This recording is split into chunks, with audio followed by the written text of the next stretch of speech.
A humanidade é ingrata, continua agredindo a essência da nossa natureza, que é na floresta, da cura, da nossa saúde. E o homem continua agredindo. Continua agredindo.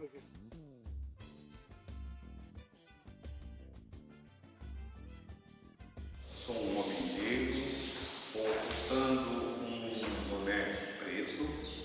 Eu uso óculos, um negro retinto. Meu nome é Cícero Antônio da Silva, eu tenho 60 anos e estou com uma camiseta preta do projeto Magia, Arte e Cura de Valdir Viana. No momento estamos na capela da família, construída por Valdir Viana, e a família cuida dando manutenção à história e também toda a materialidade em torno dessa história. Esse projeto visa ser um documentário mostrando toda a essência e a força da Amazônia, com as suas histórias, com as suas populações tradicionais, com seus povos ribeirinhos, com toda a comunidade e como essa comunidade interage com o seu ecossistema. Trabalhar com Valdir Viana na idade de 10 anos para 11 anos, eu tive uma conexão maravilhosa, porque eu já tenho descendência, né, da minha avó, que era parteira, e eu fui trabalhar na época com o seu Valdir Viana por uma indicação da sobrinha dele, que morava perto da minha casa, e ela perguntou se eu queria ir trabalhar lá na casa do seu Valdir Viana, e eu aceitei. Quando eu cheguei lá, foi maravilha, que eu aprendi várias coisas, de como cuidar das pessoas, de como era que fazia todo aquele, cuidava das pessoas com mordida de cobra. Geralmente chegava muitas pessoas lá na casa do seu Valdir Viana, mordido de cobra. E qual era o remédio? Paracari. O que simboliza essa igreja é justamente a expressão de fé dele, porque essa igreja ele começou com uma promessa, que ele era louco por esse terreno. Quando comprou o terreno, a primeira coisa ele construiu uma igreja. A igreja de São Benedito era mais ali à margem do rio.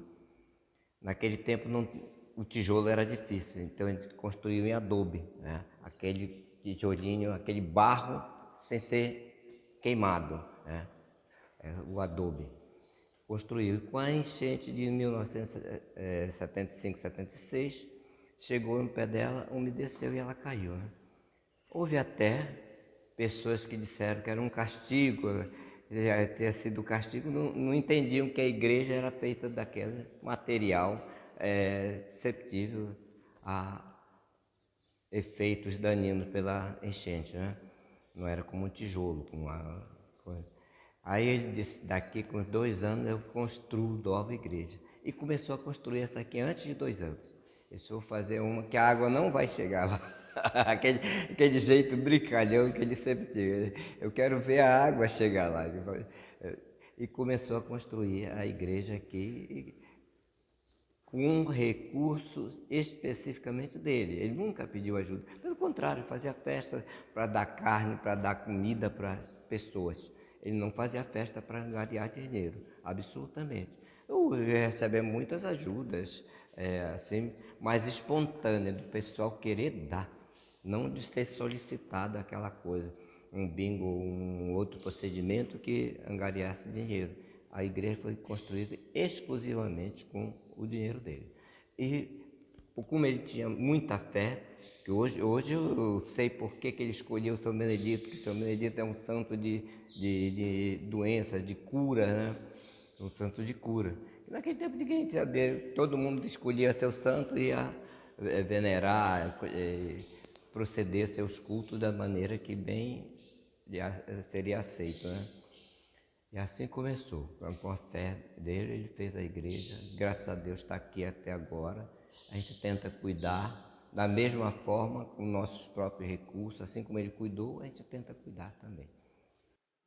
Pela medicina que ele ensinava, que eram muitas coisas, eu aprendia Eu aprendi como que se curava a coluna, colocava as pessoas na barra, colocava as pessoas na barra, aí a gente ficava, aí tinha um banquinho.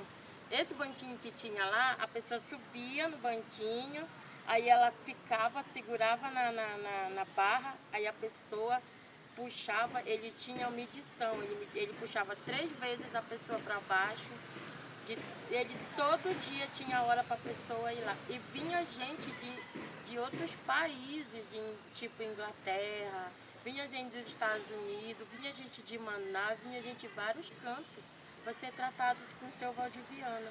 Porque ele era tão bom e tinha outra coisa, ele fazia todas essas maravilhas para as pessoas e ele não cobrava um centavo.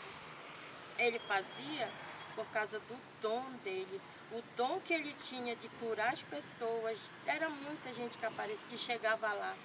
E era muito bom trabalhar lá com o seu Valdiviana, muito, muito bom mesmo, porque era um aprendizado a cada dia.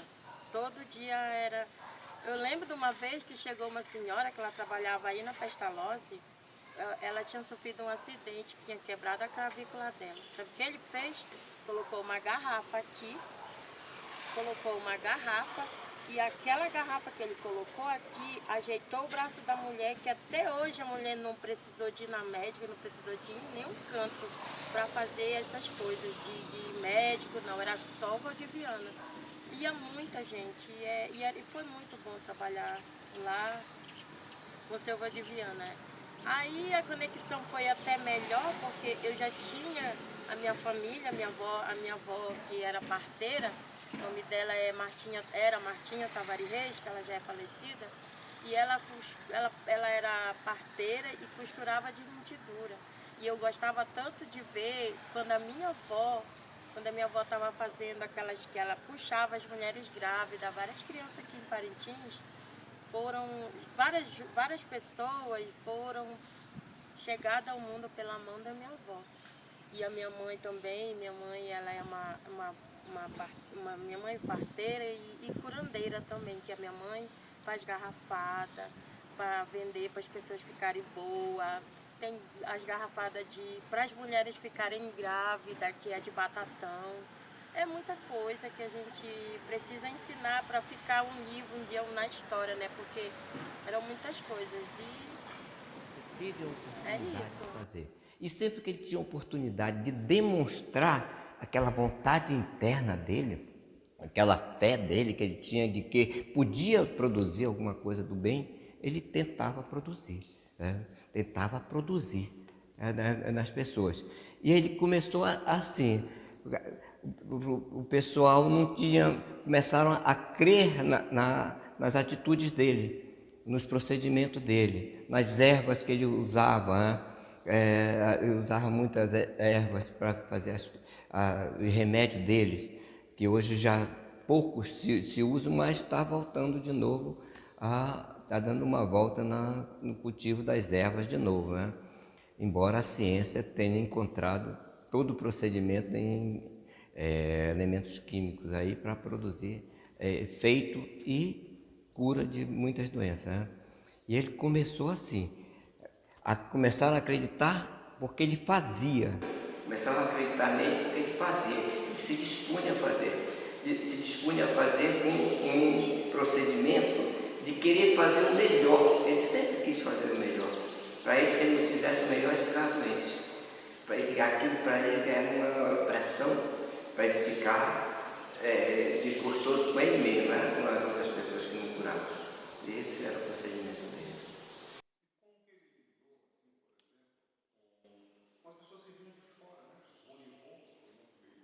Olha, vieram muitas pessoas de fora assim, depois que começou a imprensa divulgar, as pessoas que foram curadas foram porta-vozes do que ele podia fazer, do que ele estava apto a fazer, né? Então começaram a aparecer, vieram muitas pessoas de fora, de Manaus, de Belém. Ele teve um irmão que ele considerava irmão, não era irmão, Dr. Arnaldo. Ele foi para Belém, estudou medicina e se formou em médico. Era um relacionamento muito grande com ele. Muito grande. Arnaldo Prado era o sobrenome dele. E ficou famoso em Belém naquelas alturas, naquele tempo, né? Uma vez ele ainda teve um acidente do pé, transportando gado daqui para aquele terreno ali junto do aeroporto, onde tem um parque, era nosso.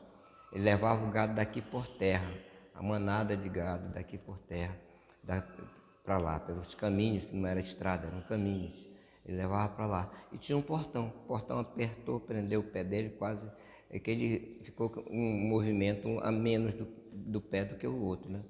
Daí ainda foi para Belém com o doutor Arnaldo, para lá. O doutor Arnaldo encheu ele de livros, porque sabia, viveu com ele, era considerado irmão, né? Viveu com ele, encheu de livros, ele tinha muitos livros e ele gostava de ler. Ele gostava de ler tudo aquilo que se relacionasse a fazer o bem para as pessoas, levado também pela fé que ele tinha, né? Uma grande fé. Às vezes dizia, papai, às vezes, uma vez eu desmaiei ele pegando o braço de um menino que tinha caído no jambeiro com o osso varado. Papai, pelo amor de Deus, isso aqui depois de trabalhar o dia inteiro aqui, 3 horas da tarde, chegamos lá e quem desmaiou foi eu, não foi o menino, o rapaz, né? E ele, não, meu filho, vamos fazer. Ele só ia almoçar ou comer alguma coisa depois de atender todo mundo que estava em casa. Esse era um negócio que minha mãe, vem almoçar, ela chamava de Didi, papai, porque muitos irmãos dele chamavam de Didi.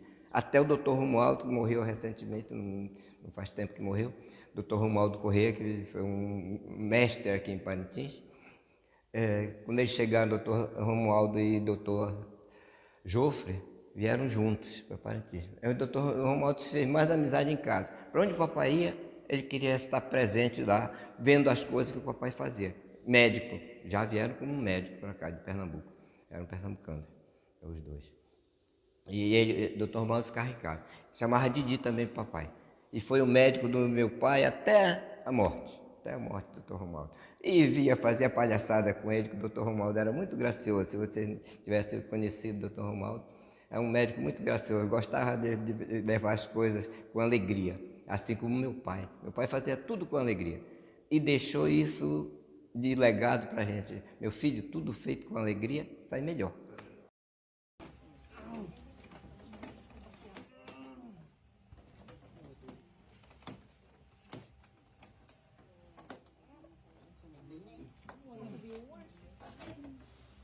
Narinak nung sa Nilikaya na.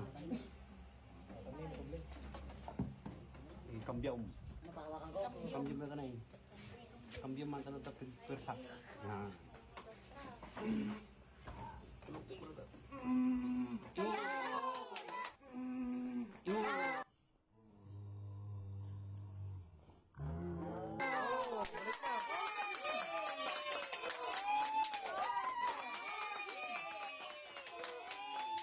Eu ficava perto. Eu sempre fui muito curiosa, de respectivo essas coisas, eu sempre fui muito curiosa. E quando ele chegava aquelas pessoas assim, ele só fazia olhar assim. Ele não falava, ele não era de falar muito, ele dizia, ele fazia assim, aí eu chegava lá perto dele, aí eu ia cortar os pauzinhos para ele colocar na perna,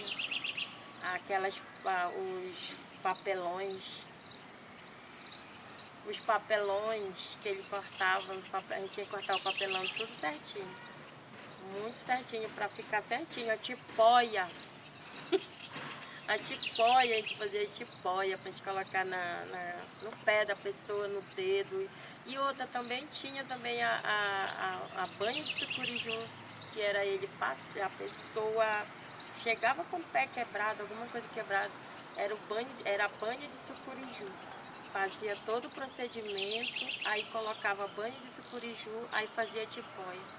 Tu acredita que quando durava 3 dias, 4, 5 dias, tava saradinho tava. Não tinha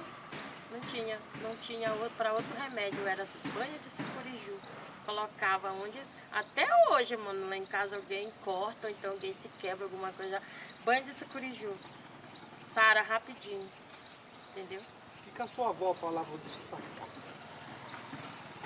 Porque a minha avó, ela desde da nascença dela, da minha avó, ela chorou na barriga da minha avó, da minha bisavó, né? Ela chorou na barriga da minha bisavó. E a minha avó, ela era tipo assim, da pessoa chegava lá, mano, não tinha horário, de madrugada, chegava gente, Dona Martinha, minha mulher vai ter bebê. Não é ter bebê, é parir, ela dizia. Minha mulher vai parir. Tem como a senhora ir na hora? Minha avó subia na bicicleta.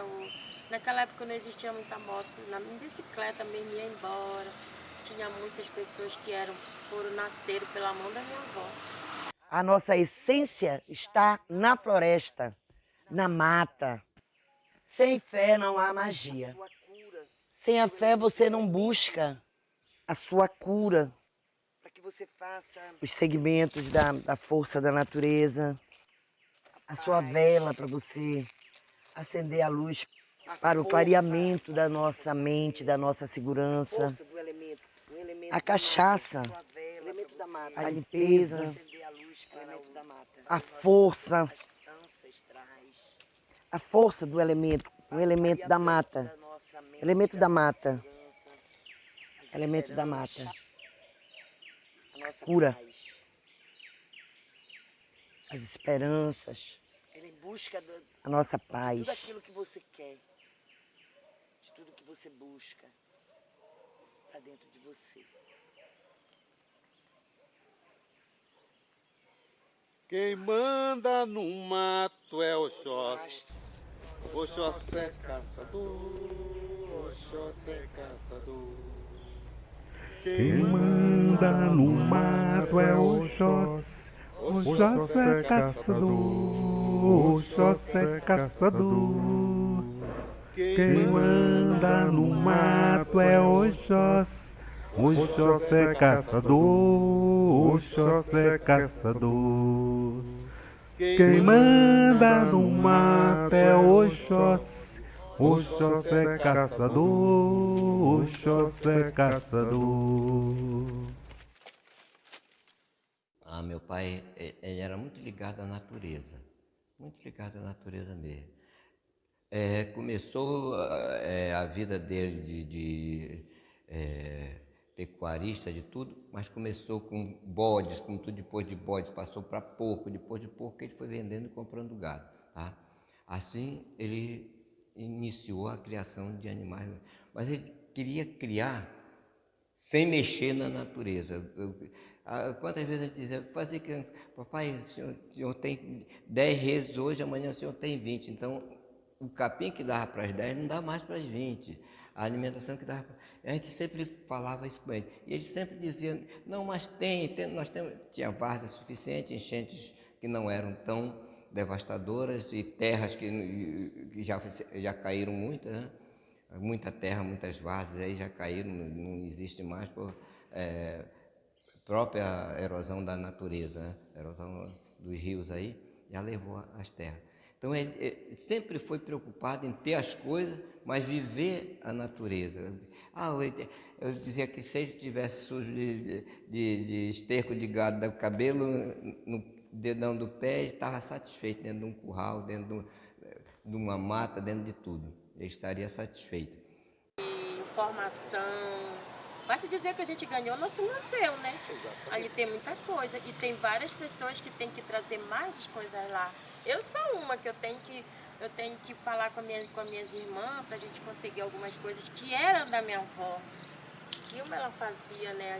Vou ver se a minha irmã ainda tem, que é pra gente levar, porque a minha avó é história de Parintins. Se alguém um dia, se você andar um dia perguntar, vocês conheceram a Dona Martinha Reis, a Dona Martinha que fazia parto, ela morava lá no Beco do Sapo.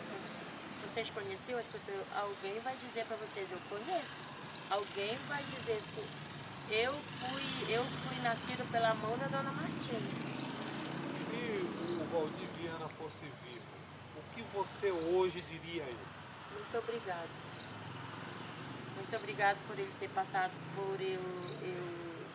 ele ter passado pela minha vida. E eu aprendi com ele.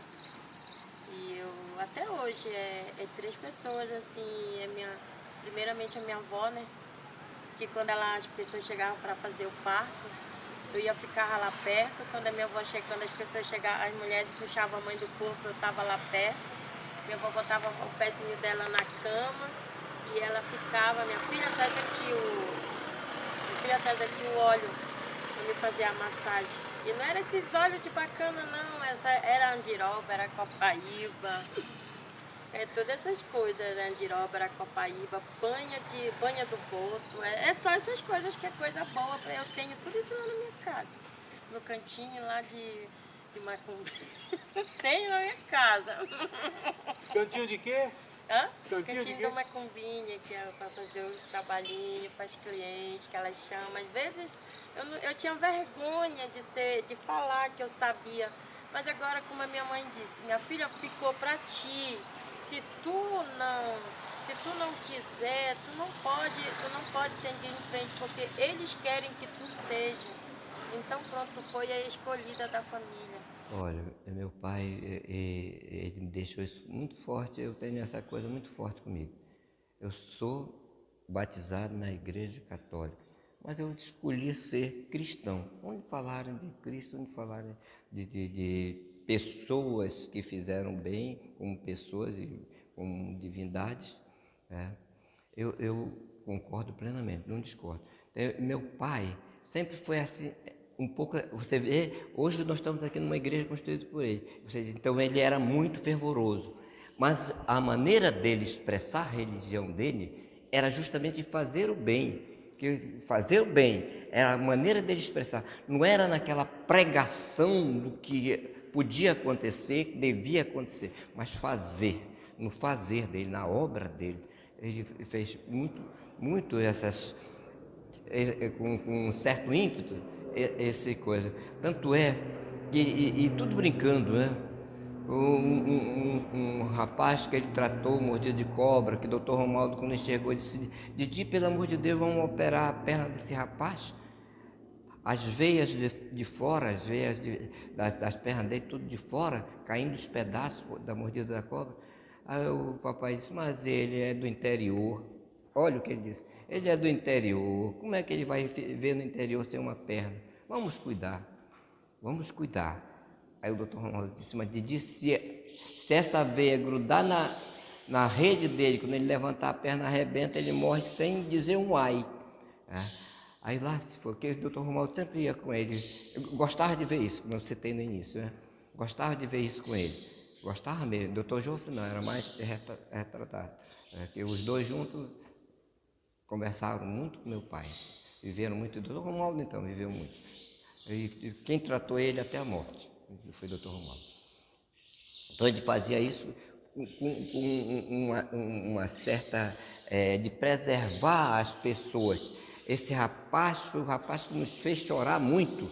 Ele era de Juruti. Ficou bom da perna, ficou seca a perna dele, mais seca, mas fazia todo o serviço. Ele era forte, um pouquinho mais alto que eu, mas moreno, bem forte, bem forte. Ele não vinha porque meu pai nunca cobrou, pelo contrário, pagava. Tanto é que desse rapaz, era Palmares, era começo de Palmares, ali aquele bairro de Parintins, da nossa cidade. Era começo, uma senhora, nós estávamos lá, uma senhora, aí como é que está, deu o nome do rapaz lá, que eu esqueço no momento, como é que está? Está só esperando o quedão. Meu pai olhou e disse: olha, essa rede dessa altura é um quedão. A rede dele estava muito espichada. Todo mundo riu, que ele pensou que fosse dizer alguma coisa. A queda dessa rede é um quedão, né? Olha só, eu sou um cara que, como eu estava dizendo, eu acredito no que eu penso que seja bom. E acho que todas as pessoas que acreditam em alguma coisa, professem aquela coisa em busca da realidade, em busca do bem, em busca de uma compreensão. Não existe ninguém que venha dizer a religião A é melhor que a religião B, que eu não aceito. Eu não aceito. Quem te disse que ela é melhor, o A é melhor que o B? Quem te disse? Né? Então isso não existe, é uma aceitação minha, é uma aceitação sua. Então isso eu preservo muito, Todos que professam a sua fé, a sua religião. Eu tenho um pastor que foi meu colega de trabalho da prefeitura, o pastor Josivaldo. Se você vê no o pai dele era de gari de rua. Foi embora, se formou, hoje é um grande pastor. Onde ele anda, ele manda uma mensagem para mim. Ou que aquilo para mim, a religião dele é um alimento para ele. E para mim, poxa, aquilo para mim é forte demais. Eu aceito aquilo como, poxa, um negócio de Deus, de divindade. E assim com todas as religiões, que professem com a fé que você tem. Aí pronto. Isso. Para ela tem que dar da vontade dela, não é verdade? E é assim que se vai a história, que vai se sucedendo as reis. Minha avó, que era Martinha Tavares Reis, minha mãe Sebastiana Tavares Reis, Valdiviana, e é uma coisa muito boa, assim, ter passado, que eles terem passado pela minha vida, que eu vou levar pro resto da vida, o que eu aprendi com eles. E é isso. Já a rapazona, começando a vida, ajudei muito meu pai no serviço que ele gostava, que era serviço de criar. Tudo ele começou, como eu disse, ele começou com bode, passou para porco e do porco ele passou para gado. Falando sobre mim, eu tenho 73 anos, já caminhando para 74. Sou de 1950, já estou pertinho dos 74 anos. Se Deus quiser, vai me permitir aqui, com a benedita. O nome completo é o nome do velho com apenas um filho do filho. É Valdir Martins Viana Filho. Então, eles sempre colocavam os nomes completos do pai. Os outros meus irmãos são Barbosa Viana. Barbosa é um nome querido que era da minha mãe, né? Muito bem, eu gostava muito dela e tive todo o carinho dos meus pais, eu tive muito carinho de fazer o bem e haja compreensão. Eu sempre digo hoje, não temos mais lugar para guerra. O cara pensa em guerra para quê? Quem é que vai se beneficiar numa guerra? Não existe. Então sempre a intenção dele era que todos vivessem em paz, aquela harmonia. Desentendimento, questionamento, isso é benéfico para o ser humano, no meu ponto de vista. Você cresce, mas desde que você tenha domínio nas divergências, saber que todos nós somos diferentes um do outro, então vamos divergir. Então a compreensão de aceitar, e ele tinha muito isso, de aceitar quem quisesse fazer o que fizesse, mas a orientação dele, o desejo dele é que vivesse em paz. Eu estou muito pela paz. Então ele fazia isso tudo assim, querendo o melhor. Se operasse esse rapaz que eu citei, ele ia ficar aleijado, ia perder a coisa. Tanto é que ele ficava, fez todo mundo chorar, porque em casa, quando ele chegou, se abraçou com o papai numa cadeira, lá, sentado, sem um andar da terra, se abraçou com ele, chorou e fez todo mundo chorar. Todo mundo chorou em casa. Olha, o que eu digo sempre é a gratidão, porque tudo ele fazia para servir. O caso dele era servir. Tanto é que eu cito também ele já fraco, chegou um braço arrancado. Ele fez tudo para colocar. Aí ninguém conseguia colocar o braço no lugar. O cara, uma maçaroca dessa grossura de braço, ninguém conseguia. Ele deitou no chão. Como ele teve aquela ideia, botou ele no chão lá no quarto. Deite aqui, puxa aqui, a gente mexeu uma garrafa assim, até de Coca-Cola, aquela Coca-Cola pequena, né? De vidro, e tinha a Coca-Cola no braço. Quando ele botou o braço, ele deu pulos de alegria, que aquilo pronto, serviu. O caso dele era servir, fazer aquilo que ele sabia fazer, tinha dom para fazer e fazer de boa vontade, com resultado satisfatório.